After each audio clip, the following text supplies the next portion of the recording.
Now, speaking of franchises who aren't exactly the best or most successful, the Atlanta Falcons we have not talked about yet.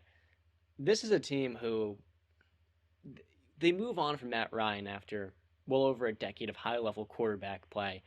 I don't really think people realize how good Matt Ryan was for them last season. He had no offensive line, and in terms of weapons, he loses Calvin Ridley. Sure, he's got Kyle Pitts and Cordell Patterson making a Pro Bowl. That was literally all he Hey, had. You talked about Russell Gage. He was solid, but like Russell Gage is not a number one receiver. Not number two. If he's your number three, you're in decent shape. You know, if he's your four, you're in pretty good shape. And in spite of that, Matt Ryan had that team in the playoff hunt. That is insane to think about. He had them winning 7, 8 games after such a disastrous start. And I think without Matt Ryan this season, this is the most interesting quarterback competition that Marcus Mariota will win. But let me tell you, that one game he played for the Raiders, and I believe it was 2020, he looked like a different quarterback. And in a way, I do wonder, with Mariota getting slapped in the face and losing his job and getting sent elsewhere like Ryan Tannehill, will we see a turnaround of Mariota, a guy who brought his team to the playoffs? And sure, you can call Mariota a bust because he's now a backup fighting for a starting job. Yeah, that is considered a bust. Three-time Pro Bowler to me is not a longevity near here nor there, but Mariota won a playoff game. You know what I mean? He beat. I'm in trying to Kansas think. City. In Kansas City, that's who it was. It was Alex Smith. That was a quarterback that was bringing his team to the playoffs, and every single year he went 9-7. Outside of his first year, he went 3-9. Yeah, I had those numbers for you right here. Rookie year 3-9, second year 8-7, third year 9-6, his fourth 7-6 until that last season where he lost his job. While it's very mid at the end of the day, you know, the guy the guy found a way to win. I don't think Marcus Mariota is a bad quarterback. I like what Atlanta has in Drake London out there at wide receiver. I'm excited to see him play. And one, I think this is going to be one of the more unstoppable offenses in the red zone. I want to point that out with Cordell Patterson. I don't want to say unstoppable completely, but in the red zone, I think they're going to cause some havoc for defenses. They'll be very dynamic. Mariota's ability to run the ball.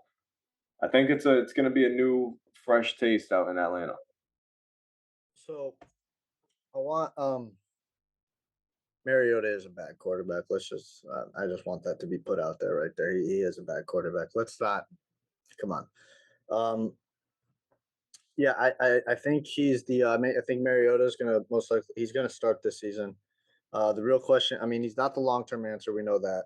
I think for right now it's Desmond Riddler, the Okay. quarterback they drafted in the third round from Cincinnati.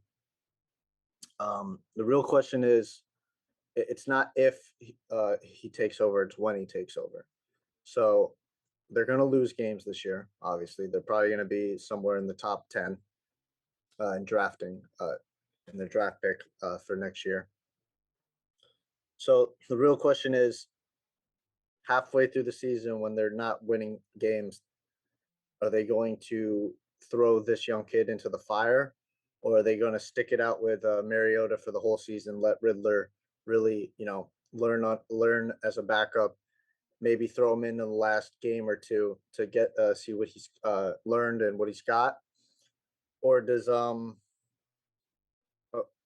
or do they throw him in? I mean, how they could. We've seen it before where they say they're gonna, put this guy, basically a red shirt year, but then they throw him in the third game because they're like, ah, crap, we're losing. We gotta throw something. Excuse me, we Help gotta, save us, please. huh? Help save us. One can Yeah. all say. So, I mean, is Riddler even the long term answer though? Again, I don't watch college football, so I don't really know much about him. Um, I don't know. We'll He was on a see. pretty I get. similar play as a Steeler fan. I'll say this: he was on a very similar playing field to Kenny Pickett. I feel he's more NFL ready than Malik Willis. Willis, he's a project at 24. I was excited seeing him slaying the football at the pro day, but I'm not high on Willis. I think Ritter. I said it right. I think like Pickett, he's an older quarterback that was successful in college, but he's limited. He had I think fumble issues. He's mobile. He can especially learning from Mariota, I think he can be a starter, but the ceiling with him is tapped at like number I think 17 or 18. I think his ceiling's maybe like a Ryan Tannehill. So so That's what I like see. so the head coach Arthur Smith said in June, I have a quote, that Riddler is light years ahead of many young quarterbacks, right? I don't know if that still stands true today. I mean, he's the head coach. He's probably going to say something really nice about his, young quarterback, all about building the confidence. One thing I didn't mention about Mariota is I actually I could see it not even being the Atlanta front office or coaching staff making the decision to throw Riddler in. It could be either We know this about Mariota: doesn't stay healthy and he's got inconsistent quarterback play. He's never played 16 games in his career, so it's not uh, if he's going to get injured. And I'm sorry to say it's, but when is he going to get injured? So Riddler might get thrown in Game 6 because Mariota has an injury he's dealing with and he can't play. And I The hope that doesn't offense happen. he's playing in, like Justin said, it looks prolific. I mean, you look at the O line; they've got a bunch of first rounders. They got a first rounder that Seattle took back in 2016 in Jermaine Ifedi. They signed him this year. They got a first rounder they took in 2019, 14th overall in Boston, out of Boston College, and Chris Lindstrom, sorry, Jake Matthews, who's been a mainstay since 2014. He's never missed a game. Caleb McGarry, they took 31st overall in 2019 out of Washington, and then they've got some high drafted backups too. If you look at the rest of the depth of the O line, and then like Justin said, I mean they got Cordero Patterson, who's really changed his career since he first came out of college. I mean, who would have thought he would have been a really good running back? Like that's just insane. Drake He's a London freaking for Pro me, there's Bowler. a lot of speculation on Drake London.